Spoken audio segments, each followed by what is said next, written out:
Welcome to My Life Chassidus Applied, episode 441.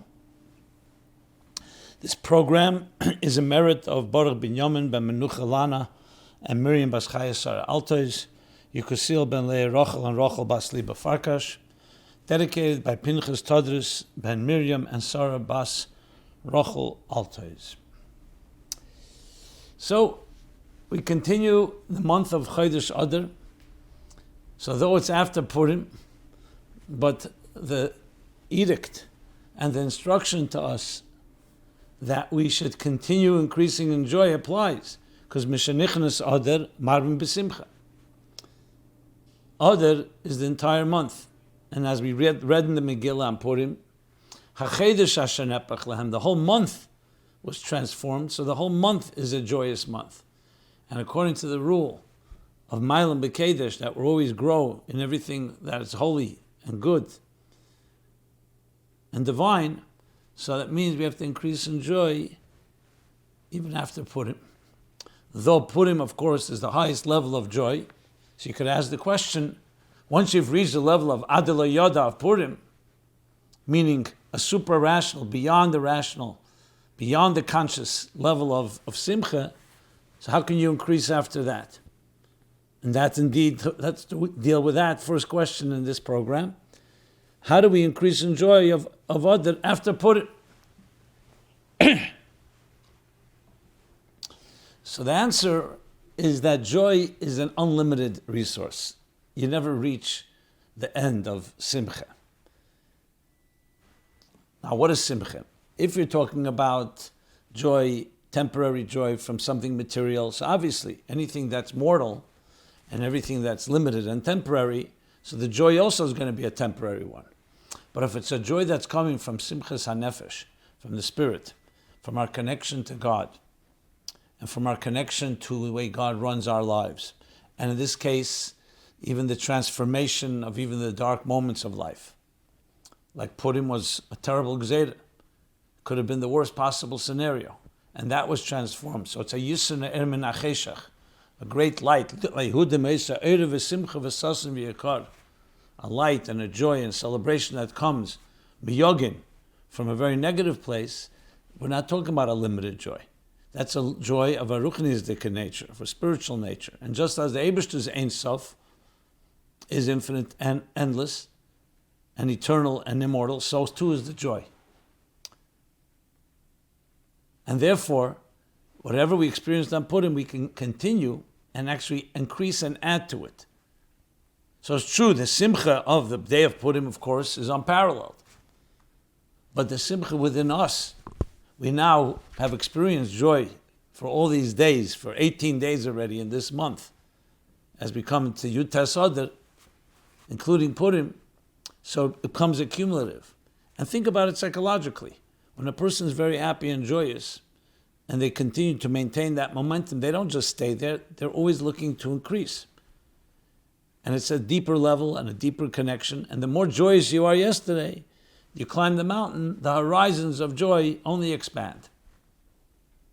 And it also tells us that we really have an unlimited resource within us.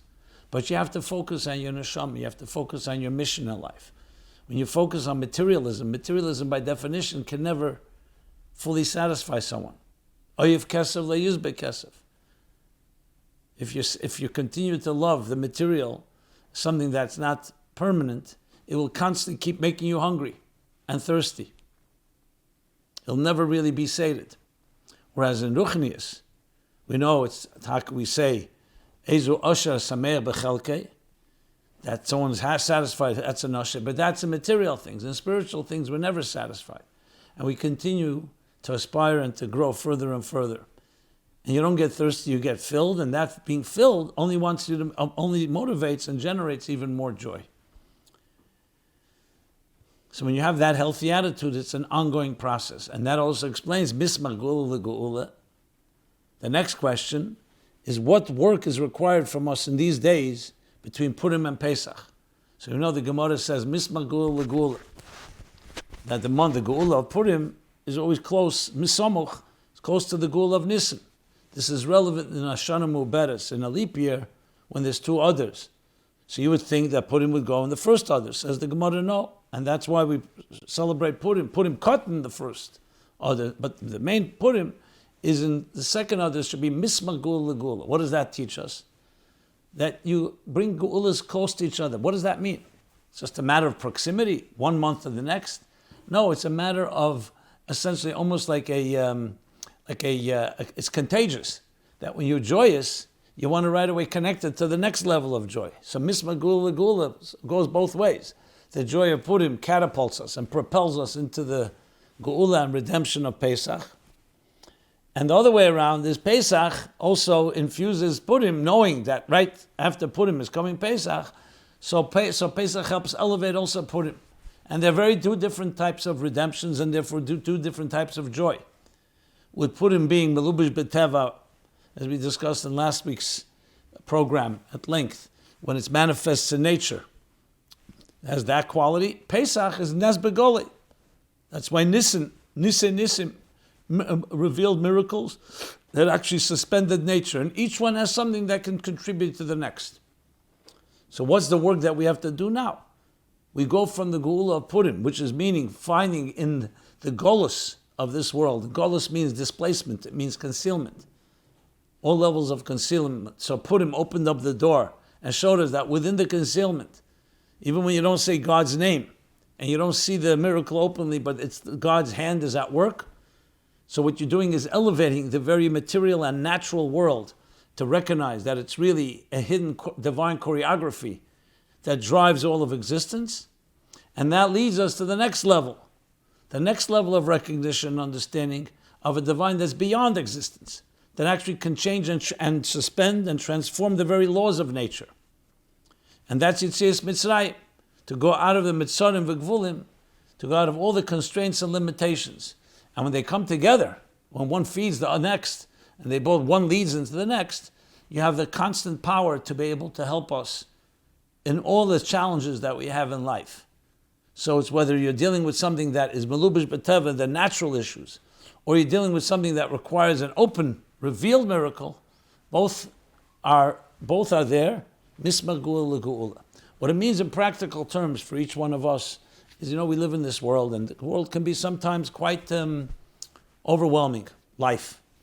In many different ways, whether it's the tedious routines that drain us, whether it's sometimes pains and suffering that we go through, different challenges, losses, different things that people experience on a personal level, on a family level, on a collective level. So, knowing that every second there's a force, the divine energy within us, that is empowering us to experience Geula, even a Geula Purta, even a Geula Pratis, it's also Geula. Even though Akat Avde Dachashveresh Hanan, but it's still Shem Geula Allah. So even though it says even after Purim, we still remain subjects of Achashverosh. And right now, we still, until Mashiach comes in the fullest sense of the word, we're still in Golus. But there is Geula individually and a Geula like Purim. So it gives us strength to know that we're not alone. And there's no burden and there's no challenge in life. That the whole Geula is really there for us to put the aleph in to make a Geula out of it. To recognize that the purpose of the material life, and even our routines, and the tediousness, and the boredom, and sometimes the way it weighs on us, to this aparnosa, struggles with livelihood, struggles with children, struggles with different issues that may be personal ones, internal ones, emotional ones, psychological ones, and same with collective ones, where there may be discord, there may be disagreements, there may be conflict, that all of that is really a stepping stone to Geula. So we have Geula energy with us, and it's about accessing it, and we access it through joy. And even when Purim is over, we continue that, perpetuating that energy, and it leads us right, mismach, without any hefsek. Adar leads right into Nisan. So even when Adar is over, you're right away going right now into a new month. And a month that's called Hachodesh Azel Lachem, as we'll read this week, and we'll discuss shortly, renewal, the month of Nisan, the month of Chodesh HaGeula, called the month of Geula. Adar is called the month of simcha. It also has Geula in it, but the Geula, Hachodesh Geula, that introduces an energy that is beyond nature. That's why by the Aseres HaDibros we say, Anechi Hashem Elokecha, Asher Yitzisicha Meretz Mitzrayim. The question is asked, why we say, I'm your God, that should have said, Shabarasi Shemayim Zoharas, that created heaven and earth. Yesh Ma'ayin. Because that's nature, that's creating existence. Taking us out of Shalom V'Gvul means that even in existence where there's a Meitzer V'Gvul and a Tzimtzum, and there's a structure, the real Chiddush of Anechi Hashem Elokecha that could take us out of the limitations of existence itself, not just create existence, but take us out of its constraints. So that's the Hachodesh HaGeula, so Adar goes right into that. In a way, it prepares us for it. If you can discover Geula in nature, now you can discover Geula that's beyond nature. In a sense, saying that in Purim, the Havai is Melubish B'Teva, and in Pesach, the Havai is Begoli, Shem Havai. And as such, we have the ability to transcend and get out of all our limitations. Pesach, from the word transcendence. Yitzias Mitzrayim. And then, of course, that gives us the power to then extend it throughout the rest of the year. Because we don't say Chasal Siddur Pesach, the Alter Rebbe did not put that into the Haggadah, because Pesach continues on, the power. So now we're in the weeks in between. And hence, one of the aspects of that is that's why we take a read. Always the last Shabbos in the month of Adar. Or unless it's Chodesh Nisan, we read Parshas Hachodesh, which is exactly the story of when God is telling Moshe Rabbeinu that the Jews will leave Egypt. So this is a good segue to move from from Adar, leading us to Pesach, to the week's Parsha. So this week's Parsha is the end of Sefer Shmeis. We'll read 2 chapters, Vayakhel-Pekudei, together. And we also take out another Sefer Torah to read Parshas Hachodesh, which is the 4th of the 4 special Parshas, which began with Sholom. Then we had Zocher, before Purim. And then there's Porah. And there's Parshas Hachodesh, which is the Shabbos that blesses the month of Nisan. So Parshas Hachodesh comes at the 4th of the 4 special Parshas, which began with Shkolem, Shabbos Mevorchim Adar, or Chodesh Adar, when it's then. And that led to Parshas Zocher, the Shabbos before Purim. Shabbos after Purim is Parsha Porah, which is about purifying in order to be able to bring the Korban Pesach, and that's Parshas Hachodesh coming this week.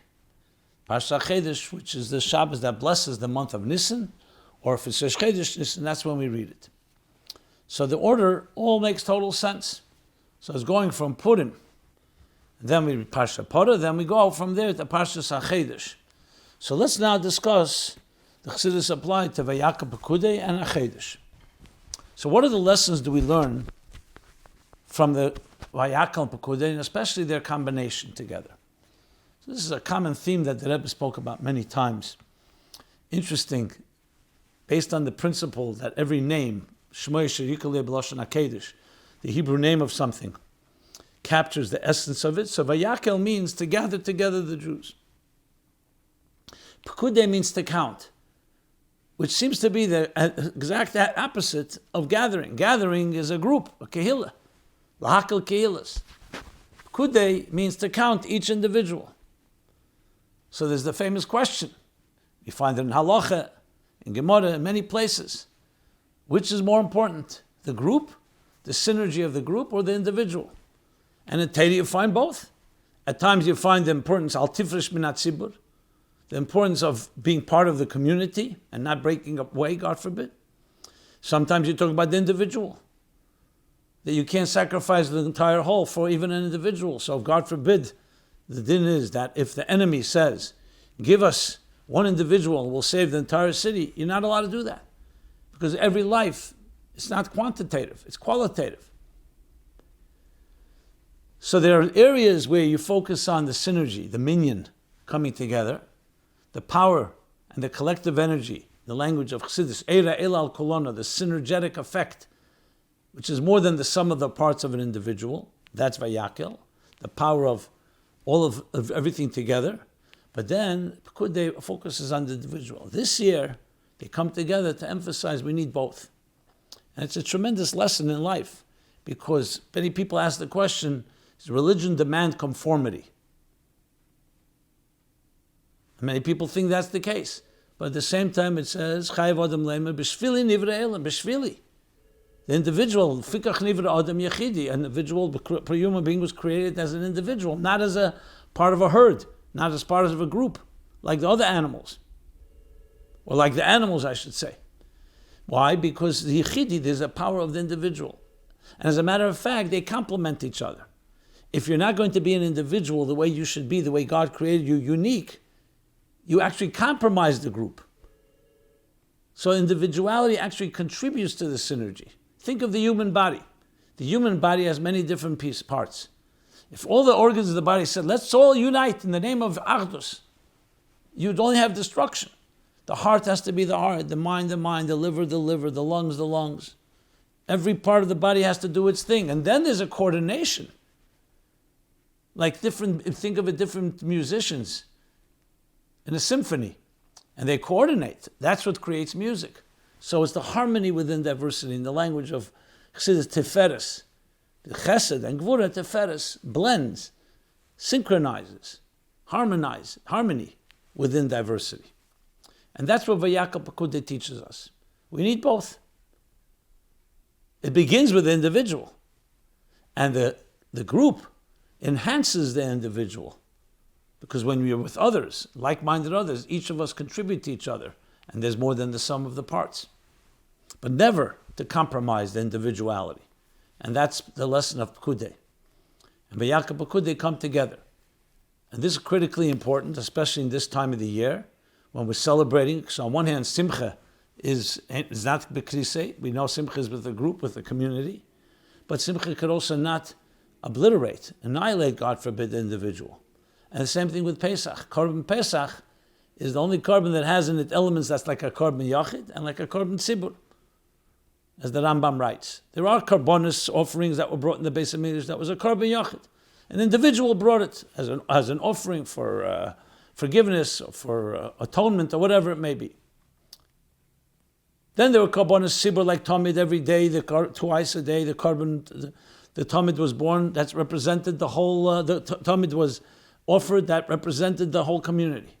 And Korban Pesach has qualities of each. On one hand, is brought by family, not one korban for the entire community, but also has elements that is beknufi, that is done as a group, as a community. So Pesach teaches us that the freedom and the geula of Pesach is both collective, but also every individual. There wasn't one person that was not redeemed. So the lesson can be carried into our lives today, that often people argue the name of conformity and they ultimately compromise the individual. And sometimes individually cannot compromise the community either. And the truth is both complement each other when it's not driven by ego, but it's driven by higher purpose. Okay. That's one of the lessons that we learn. So one other question came in, what is the first thing they did inside the Mishkan?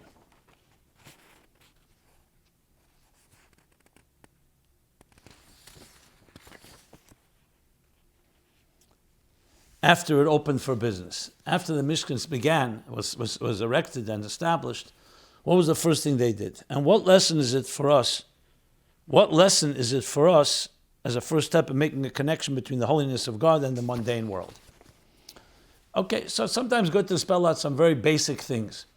When you read the parshas, especially this parsha, the end of Pikudei, so we know in Truma was the first commandment, Vayakhel Truma, gather together the donations.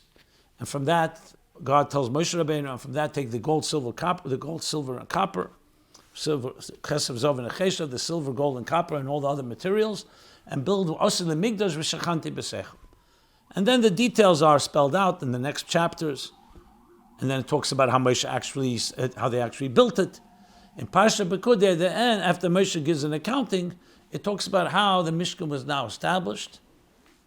And at the end of Parsha Pikudei actually tells us that the Mishkan was finished. And the Shekhinah, the cloud of glory, rested on the Mishkan. And when the cloud would rise, Moshe was able to enter. And that was a sign that the time has come to travel. But now the cloud had settled. What day was it when this happened? So we know Rosh Chodesh Nisan was the day when the Mishkan was the first day when the Mishkan began to serve in the Mishkan. But there were 7 days prior to that. It was called Shivas Yimei HaMiluim. Parshas Vayikra Tzav, all the way through, Parshas Noseh and Ba'alescha, all are talking that period in time when the Mishkan was established. So if you want to know the chronology, there was no travel yet. It's in the middle of Parsha Ba'alescha, where it says, then the cloud rose. And from here on, now meant we have to start traveling. Vayala Onon, the Onon rose, and that was a sign that they began traveling through the next journey, in the 42 journeys through the wilderness toward the promised land. So the whole Sefer Vayikra, including Bamidbar and Noseh, and till the beginning of Ba'alescha, close to the beginning, is all that time when the Mishkan was established. In that itself, we read in Parshat Tzav, there were 7 days called the Shivas Yimei HaMiluim, where the Kohanim were being trained how to serve in the Mishkan. And then Vayi Bayem Hashmini, as Rashi explains, Vayi Bayem Hashmini means the 8th day of Miluim, which was Rosh Chodesh Nisan. That was the first established day when, after the dedication of the temple, came the actual beginning of the service. And Parsha Noseh continues and says, and that's when the Nisim came, the heads of all the tribes, and they brought their offerings to dedication. Rashi actually in Parsha Noseh tells us, to look inside, Rashi says, after it says Vahi Bayem, Kaleis Meish L'Hakim Es HaMishkan, came the day when Moshe concluded establishing the Mishkan. So it says, that's when Vayakrivu Nisi Yisrael. So Rashi interprets there, that's exactly what happened. This is like a continuation of Parsha Pekudei that followed the Shivas Yimei and then the Shivas Yimei HaMiluim. So he says, because all the 7 days of Miluim, Moshe erected and then assembled and then disassembled the Mishkan to teach them how to do it. But in that 8th day, he established it, or the 7th day he established it, and did not disassemble it. And Reish Chodesh Nisan, that was Reish Chodesh Nisan. The 8th day was correct.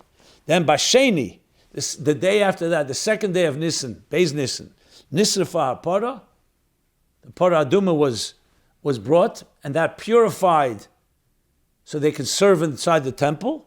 And Bishlishi, Hayazir Reshena was the first Hazir, the first sprinkling, so to speak. Ubishvi Gilchu. So the Torah then tells us the next thing was that they cleansed and they shaved the Levim. So after the Kohanim were trained, the Levim were trained. And then after that began the regular daily service in the Mishkan as we learn it. So if you want to know exactly what were the first things, this was the system. First was the training, and then that was the process. First the purification. In many ways, like Parsha Parah purifies in order to be able to bring a korban. That's why Parsha Hachodesh follows Parsha's Parah. As far as was the first service, we know the two opinions of the Rambam and the Ramban, that the Rambam says the main service was offerings, korbanos. The Ramban says the main thing was the Odin, where God spoke to Moshe. And both are correct. God speaking to Moshe is the revelation from above. The korbanos is our offering, korban from word kiruv, for us to get closer and connect and bond ourselves to the divine. So it's mamayla lamata or mamata lamayla in a way. From the top down and from the bottom up, which is asus leil and asus tata. That was the Mishkan. How do you make of a shachanti b'seicham, where the divine rests and dwells among us? So on one hand, you need the divine's presence, which is God speaking from the Adar to Moshe, and from that to the Klal Yisrael, to the Jewish people. And you need b'seicham. B'seicham is through the korbanos that we bring, as he explains in Bas Legani and many Maimarim, that Adam Kiyakir Mekem, Korban Hashem, that Mekem, from our animal soul, we dedicate ourselves and we elevate ourselves and align ourselves to God's will and God's purpose and God's desire and plan for us.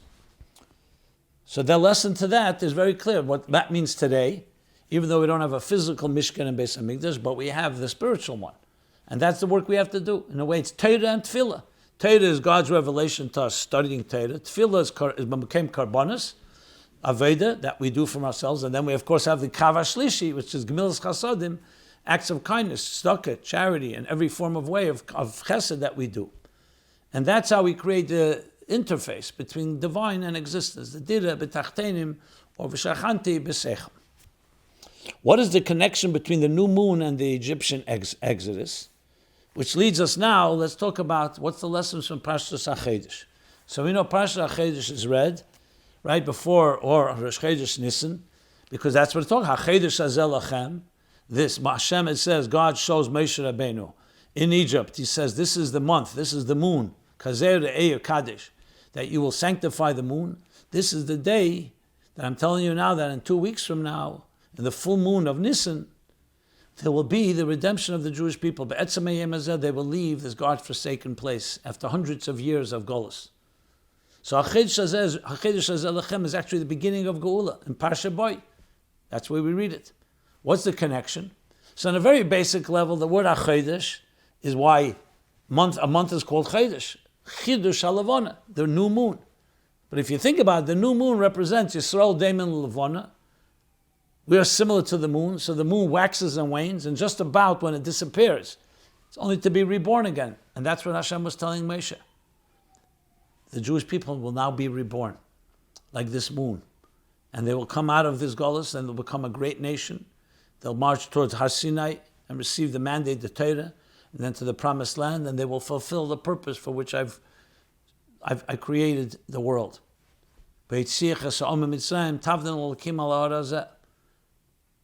Taking the nation out of Mitzrayim to serve God at this mountain. And from that, to extend and bring godliness to the entire world. And it all begins with Hachodesh Hazel Lachem. So Moshe saw with his own eyes. Every time you look at the moon, and that's why we sanctify the moon every month. Kiddush HaLevana. We look at the moon, the same moon there in Alexandria or wherever it was in Egypt, that Hashem showed Moshe, we see every month. And it reflects our lives, and it reflects our cycles, the ups and downs, the waxing and waning throughout history, and individually. And all, Shehim Asidin L'Schadesh Kamesa, that we are renewed, we will be renewed, and we are renewed, and constantly renewed, and have been renewed, just like the moon is renewed. And that's its message. Renewal, Chidush. So the creation of existence happened 2,448 years before that. That's Bereshis Bara Elokim, the Chidush of the world. But the Chidush that in the world, to be able to get out of the boundaries and the parameters and structures of the world, Yitzias Mitzrayim, from Mitzrayim V'Gvulim, Anochi Hashem Elikacha, that's Yitzchim Eretz Mitzrayim. So it's the Medrash says that Kovalahem, the Eibishter, when he created the world, he Kovalahem Rosh Hashanah, that's in Tishrei. That's the Rosh Hashanah of Hanhogas HaTeva, the natural order. And in the Chodesh Nisan, Kovalahem Chodesh Shel Geula.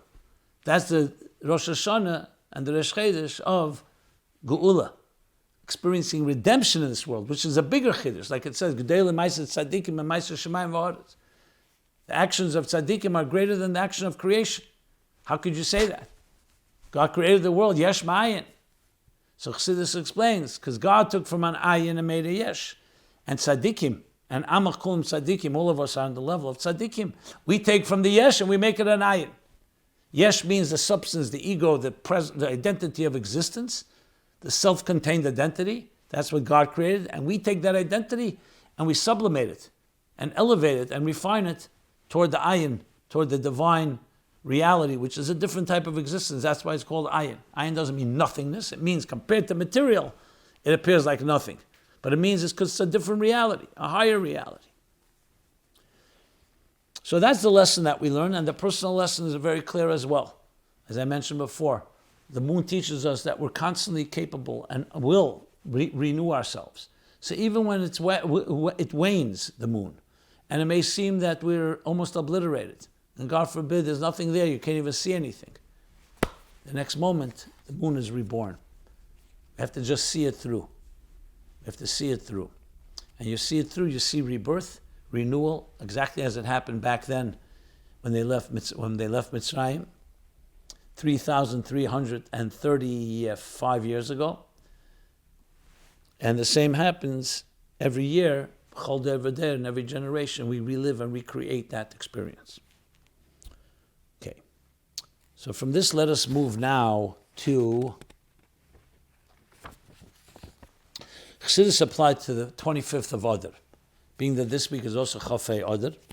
So the segue is again very clear. Chafei Adar, according to Rabbi Lozer, there's Rabbi Lozer and Rabbi Yeshua, two opinions. When was creation of the world? Chafei Elul or Chafei Adar? And Tosfos explains, and Kabbalah explains, that Arizal and the Rebbe reconciles it, that both are correct. One is a creation b'machshava in thought, and one is a creation in action. One is the creation of primus elements, one is the creation of chitzenius elements. Like we spoke about the natural order or the higher than natural order, supernatural order. So Chafei Adar has that element of creation.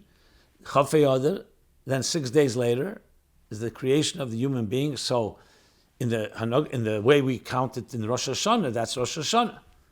In here, in the Hanag of Nisan, it's Rosh Chodesh Nisan, when the Mishkan was established. So though Ikar Shechina B'Tachtenim Meisa, when the creation, the Shechina was there, but then the sins concealed it, and there was the concealment of the Shechina until Avram reversed the process, and Moshe, seventh generation from Avram, V'Shachanti B'Seicha. That's the Mishkan. And that's in the darkness of the world, which has that chiddush that from the yesh he makes an ayin. That from the yesh of this world, and the gold, silver, gold, and copper, and the materials of this world to make it a divine home and dwelling place. So, in that sense, that's what the 25th of Adar is. So it leads us straight, as I said before, Mismagul Legula from Adar into Nisan.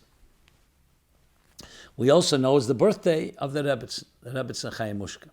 And indeed, in Tavshim Memches, after her Stalkus, her passing, the Rebbe, though he already had spoken about birthdays, but he formally turned it into a whole movement, a whole campaign of celebrating a birthday, using her birthday as the catalyst, the Rebbetzin birthday. But it's also the birthday of the world. It's primus of the world. So the lesson is about our birth, our collective birth, and our individual birth, and recognizing the importance that when we're born is the beginning of our being, of our existence, as the Rebbe said back then in Tavshim Memches, and wrote about it and edited it and said, it's the most important day in a person's life because it's the beginning of your very existence as an independent entity. And everything else follows from there. And we all know the significance of a birthday. Your unique mission begins in this world.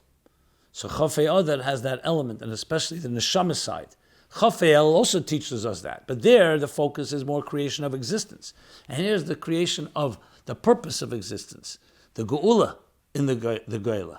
The ability to elevate the world and go out of Mitzarim v'Gvulim, outside of the limitations, and experience Nisan, the miracles that elevate the world to be beyond its natural capacity. Okay.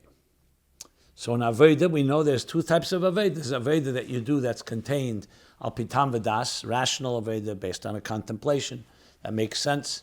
And then there's Aveda of Nisi, Aveda Nisis. Medalig alaharim mekapetz alegvois, going lechatchila ribur, going initially from the top, not working necessarily step by step, but from time to time to take a surge, a jump, a leap. And that is the second type of Aveda. And now Chafei Adar, which makes total sense because simcha peirs together, joy pierces all boundaries. So from the simcha of Adar and the simcha of Purim, and then the Ma'alim B'Keders that continues from there, we jump right in and leap into Nisan, into Mekapet Pesach. Pesach, from the word Pesach, which means to leap over, pass over. And Aveda means to go not just in an orderly fashion, that at times we go with a whole, initially we go from the top. We don't just work our way like the Reb Marash said, that the world says that first you try from the bottom, if it doesn't work from Megate Unten, then Megate Meniber, then you climb on top. You go over. I say lechatchila ribur. Initially go over. Don't have to begin on a step by step, and just sometimes we have to do things and just take a leap. And that's the work that we have to do in this month as we go into the month of Nisan. Okay. So now to continuing, we have here, first of all, follow-up to quite a few things that were discussed in the previous program, as well as a series of questions around relationships and Shalom bayis. I felt we'll do a part of that. And hopefully with the time, we'll also maybe do something on prayer. So let's begin with relationships. So, as you may imagine, the 10 years of my life Chassidus applied, relationships, marriage, and everything connected to that, intimacy, has always been a primary topic because it's a primary issue in people's lives, and sometimes quite challenging. So it's a topic we've gone through many, many times. Many questions but being that we are alive, thank God, and their families and their communities, and there are spouses and marriages and so on. So questions always keep coming in on this topic. So from time to time, it's worthy to go back and revisit it, even though I've covered a lot of angles. But number one is that doesn't mean all issues have been resolved. And more importantly, new questions come up that are relevant to the people that are asking them, and I'm sure to others as well. So let me address a few such questions, especially in issues of compatibility and incompatibility around religion and so on. So let's go through a bunch of questions around the issue of relationships. One of the reasons I'm doing it as well, since we're in the month of talking about the moon, so the moon and the sun, Chassidus uses as an example for a relationship. Yichud Shimsha V'Sira, the sun being the mashpia, Zoh in the language of Chassidus, Zoy Rampin, the Levana being the Makabel, Malchus. So it's the union of the masculine and the feminine. So it has a connection to somewhat the Hachodesh and to some of the themes that we're addressing as well. So, begin with the first one. What can I do about my spouse being emotionally unavailable? I've been struggling with my wife's emotional unavailability, and it is starting to affect our relationship. How can I be there for her when she is stressed, when at the same time she creates distance? It feels draining trying to reconcile this with respecting myself, my own happiness, and my emotional needs.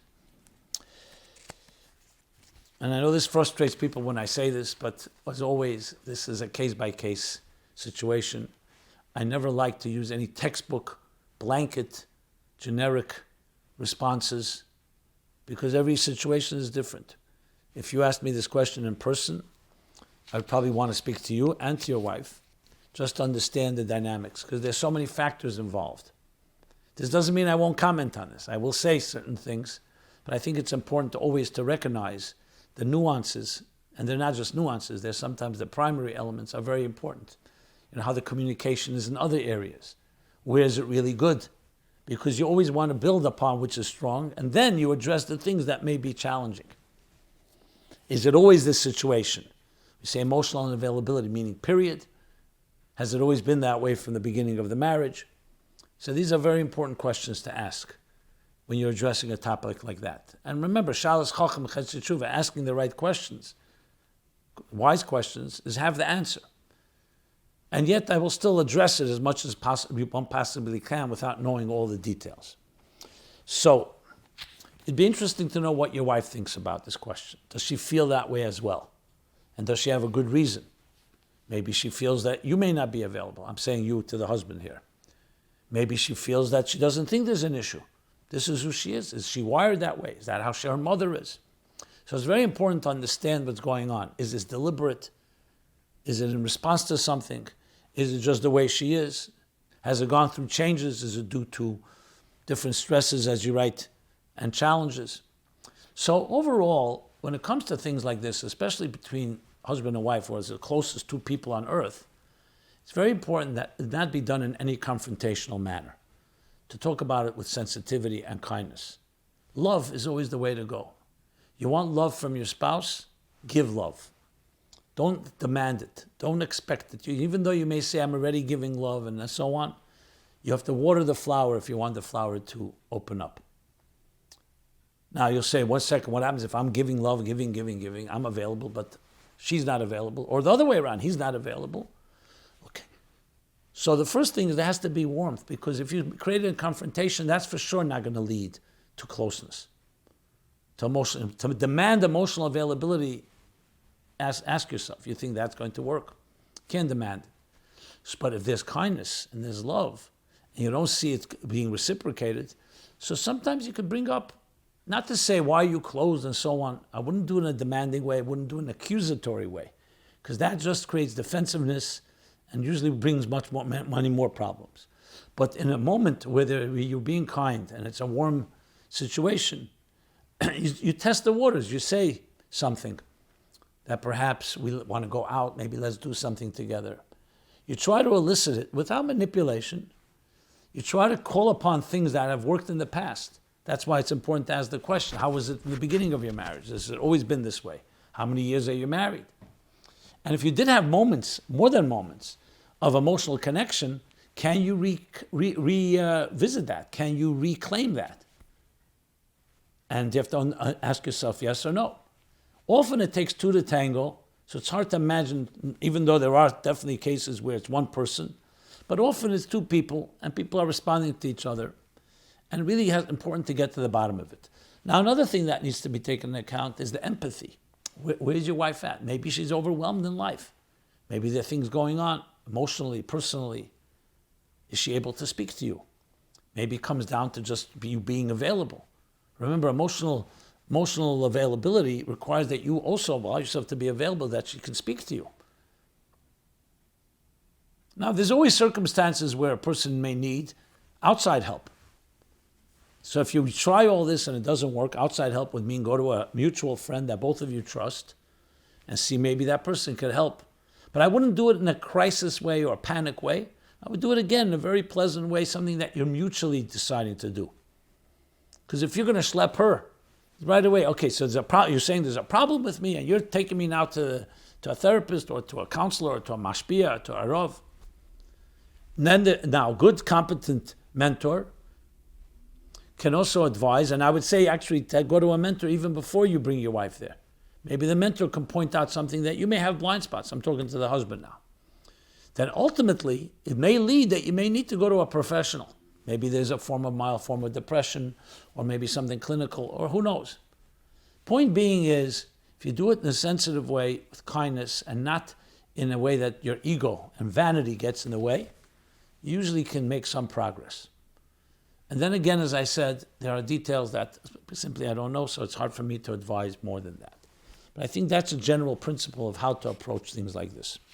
And what I'm saying is not just common sense, it's also what you see. Well, first of all, from the Rabbeim, Chassidus is also common sense. But you also see the attitude, this is a general approach, that is a Torah Chassidus approach to this whole thing, which is always getting the ego away and not letting it become something you're resentful, resentments, and pettiness usually don't help, never help actually in these type of situations. Okay. What can I do about the gulf created? How can I bridge the gulf created between me and my spouse due to us not being on the same religious level? Thank you again for your indispensable lessons. I've written to you before about my husband and how he doesn't care to be a good example for our family and community. After listening to your classes, as well as to others who lecture on Shalom bayis, and also knowing the famous idiom that the negative things you see in others is a mirror in yourself,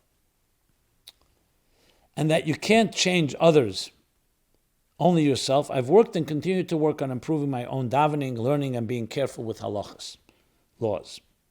While my children were small, I couldn't daven everything, and now that most of them are out of the house, I've gone back to saying korbanos and tachanun on Mondays and Thursdays, etc. I listen to many shiurim over the internet while cooking, driving. My husband has noticed these things and sometimes makes fun that he's around a Rebbetzin, a frumak. Frumak, for those that don't know what it means, a type of like overly zealous, overly religious. While I feel good about the improvements that I'm making for myself, it hasn't helped my relationship with my husband, which was better before. And I'm noticing even more now how little my husband knows. Because since we're married 30 plus years, he never learns, he doesn't care to learn, davens shachris in 10 minutes, including putting on both pairs of film. Sometimes doesn't daven mincha ma'ariv, and is very lax in his performance of mitzvahs. Halach isn't something he subscribes to in a serious way. How can I continue in this way of improving myself when it doesn't seem to be improving the situation, and instead it's widening the gulf between my husband and myself? Okay.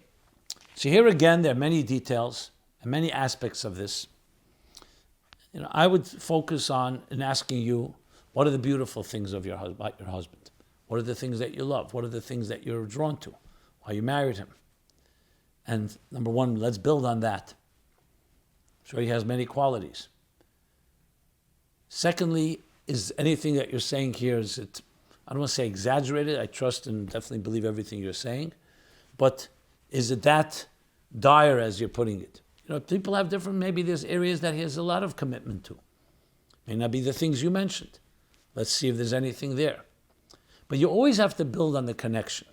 Based on what you're reading, one can assume, I'm not assuming, but one can surmise that perhaps that's all that's left. But I'm convinced that after 30 years, you probably have a connection in many areas. What does Shabbos look like?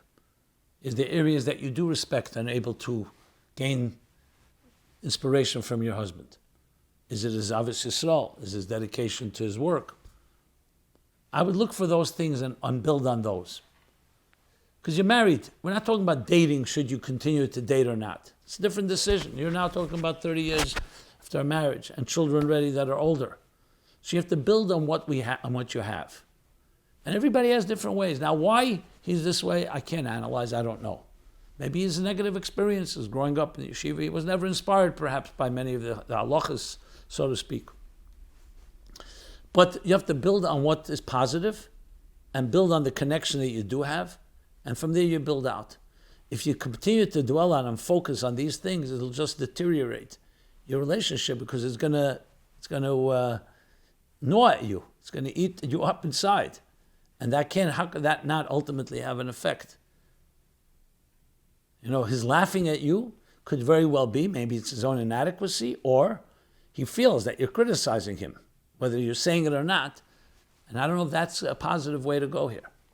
So that's a few comments on this topic.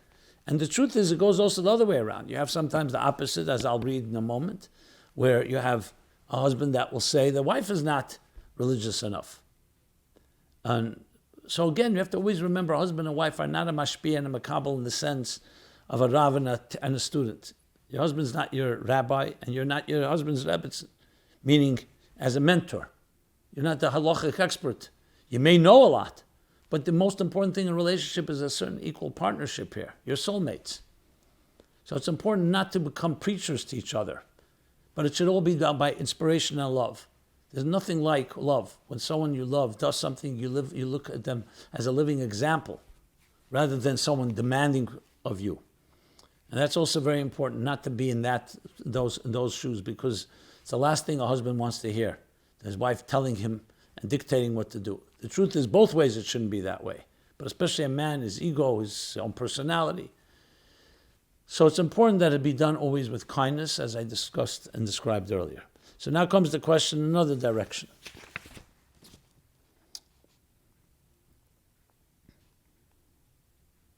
How do I maintain sholom bayis when my spouse is doing things that I find questionable? And the person writes it this way.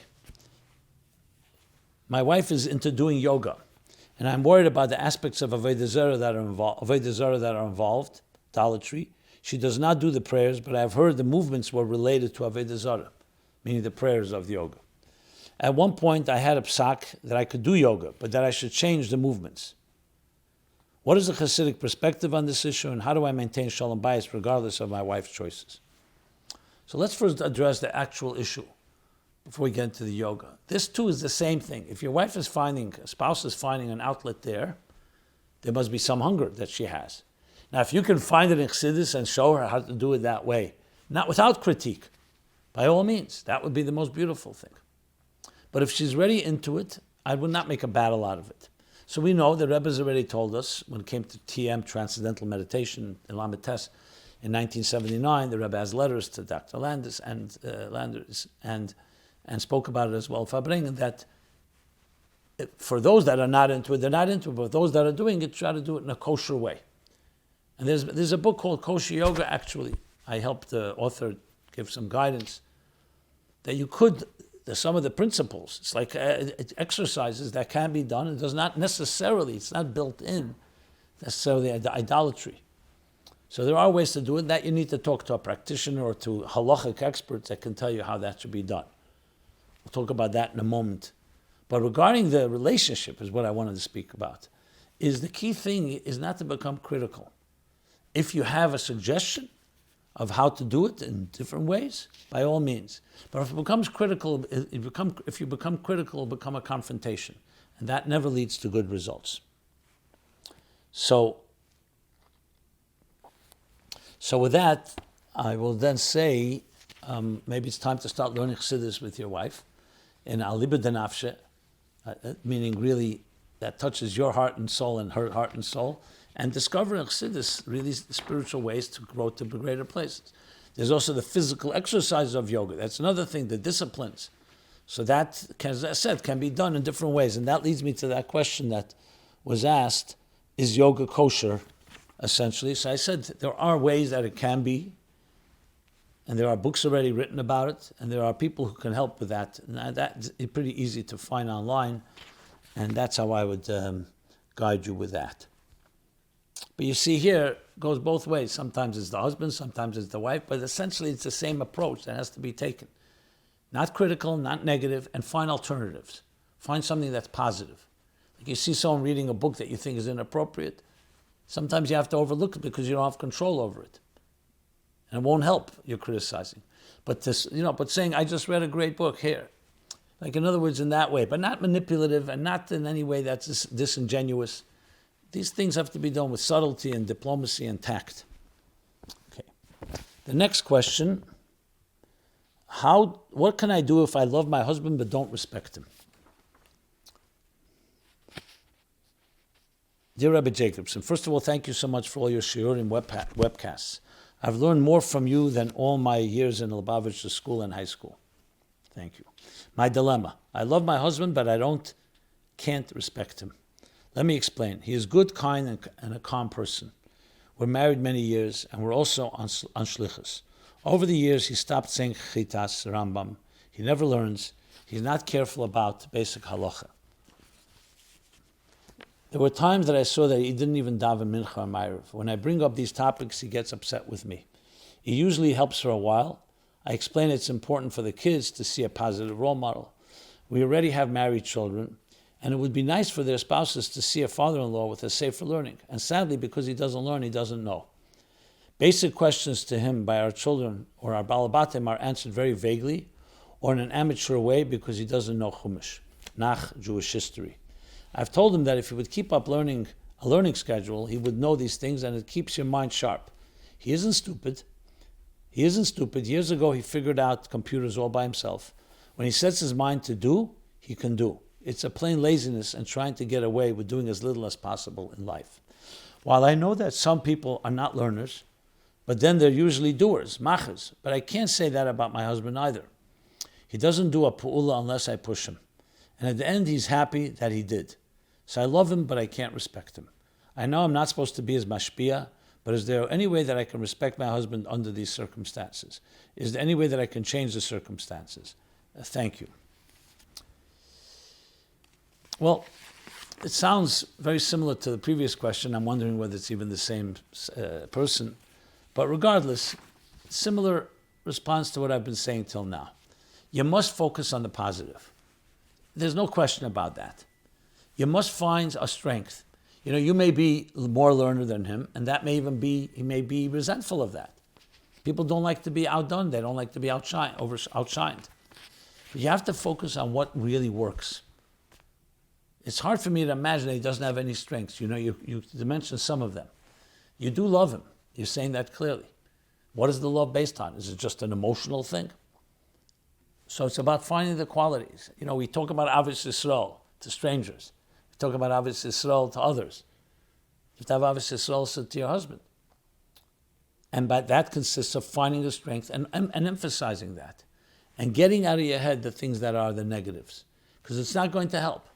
And after what you're describing, you're talking about years and years. It's not going to help.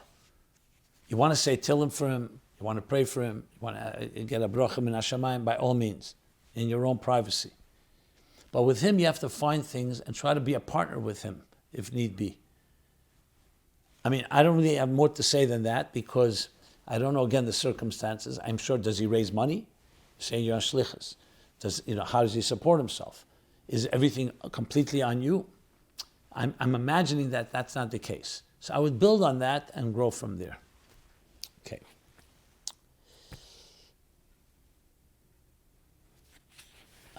Here the next question is, see the questions are all similar category. I don't know if I will do all right now because there's so many more. I'll I'll do this now, I'll do this one. How do I avoid going into survival fight mode when my wife criticizes me? So here we have the other side of it. How do I deal when my wife comments, complains, criticizes something about me or husband, full of emotion and passion? My reptilian brain goes straight into survival and fight and flight. I have asked her to come less passionate and aggressive, and she tells me that is how I speak. How do I deal with that? Well, this comes down to what we call self-control. I'm not defending your wife. I'm talking to you right now, since you're asking the question. You're going to have to find a way to not allow yourself to go tit for tat and start reciprocating, which means go into that fight or flight mode, the reptilian mind, as you put it. Which means when you see something like that, if you can't respond kindly, then you could say something very neutral or change the subject and say, I hear you, I'll try my best. Sometimes you have to swallow it. Again, I don't know the whole context. But definitely not going to help if it just becomes a fight. Because then it just escalates into a vicious cycle. So I would learn to deflect it. Sometimes through humor, sometimes other ways. Now, the question is how much your wife is aware. Can you really talk about it? I'm not talking about when she's actually criticizing you. In a neutral time, when things are nice, can this be addressed? Can you bring up this topic with her? If you can, then definitely do so. If you need a third party like a friend, maybe in that way, if it's not going to create more conflict. If you can't do anything about it, then it's part of the picture. You have to, we all have our lives. You have to take the positives and try to, as much as possible, ignore the negatives. Enough positive, that's what should shine forth in this relationship. But definitely don't allow yourself, and this is actually, a test that we all have. Allah nizik v'nigzim min hashamayim, the Alter Rebbe says in the Hachodesh. Maybe that's what Hashem wants. He sends you someone who's going to criticize. So you should learn the discipline of not responding, be more mature. Take the high road. Yeah. Okay. So we'll stop here on these topics, even though there's more. Let me just do some follow-up. So as follow-up goes, we addressed a few topics last week. One was, can we ask for wealth?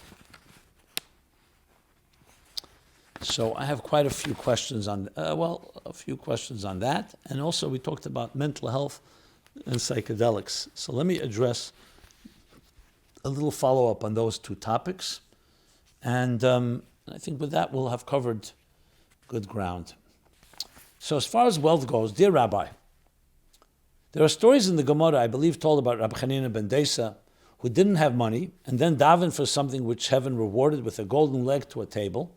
But then he realized that accepting the reward here in this world diminished from reward in the world to come. Personally, I want to be successful in business and would like to have abundance with Hashem's blessings. But how is one to go about these types of stories? Makes me feel kind of guilty that if I have in this world, I'm finishing having something in the next world. Also, I heard that a person can have only 2 out of the 3 things. Torah, children, money. If you have 2, one will be lacking. We can't have all. Can you please share what is the perspective to maintain? Well, even though there are stories like this, and they all have absolute legitimacy, but we also have general directives, especially in the later generations where the Rebbe said that today everybody should be blessed with Chassidus. We spoke about this last week with the Purim Tavshin Tezvav story and many others. So we're not talking about getting obsessed. We're not talking about where your whole life is consumed. We have to have betachin. Chassidus explains you have to make a shtadlus, but not overly do, because the God decides. So Hashem should bless you with Chassidus, and no, you should not have this issue. First of all, we're not all on the level of Rabbi Hanina ben Desa. Secondly, especially today, we know the Teres of the Baal Shem Tov, that even when an Id wants Gashmias, it's also because of the Ruchnias in it. I, Rabbi Hanina ben Desa, so there are individuals, every person according to their level. And there are lessons to be learned from that as well. But regarding yourself, I think the focus has to be, you want to have Chassidus, Adar, make your shtadlus, pray to God, and God should bless you. I don't think we have to feel guilty and so on. I have this world and the world to come. We're close to the coming of Mashiach. We're going to have all the best of all worlds very shortly, regardless. So that's my response to that. As I said, there are more questions, but I will leave that for future programs. Let me cover a follow-up with mental health, psychedelics. So, got quite a few letters on this, and I'll just read one that just captured the spirit. It says that, thank you so much. With all the hysteria around and the hype, you really brought things into total clarity. I shared your message with many, many people. Balanced, not going to one extreme or the other, not stigmatizing, but also not worshiping. And I really appreciate that balanced and clear approach that's both based on Torah and Chassidus, and also to deal with the health of our lives and our children and other people's lives in order to be able to live the best possible life. So I really thank you for and appreciate that you addressed it in the most balanced possible way. Okay. It resonated, someone else writes, it resonated with whatever I've heard and learned in Chassidus and from the Rebbe. Another person wrote as follows. What is the proper way to approach mental health from a Yiddishkeit standpoint? So I believe I answered that last week. Mental health is part of health. So there's the Torah, what the Torah tells us to do. And then when necessary, nitin reshus l'reifel l'rapis. The doctors were given reshus and permission to, but it's a subtle thing because it's not always so physical when you're dealing with psychological and emotional health and mental health. So if it's clinical, a thing that needs medication or needs other interventions, it's very clear. So it's no different than any. It's cheli hanefesh, cheli haguf. But there are things that border on the spiritual, that are not about per se medication. And that's where you really need to be very careful to have the right people that are advising, because there are a lot of things that people advise that are completely not al pi halacha, that should not even be followed.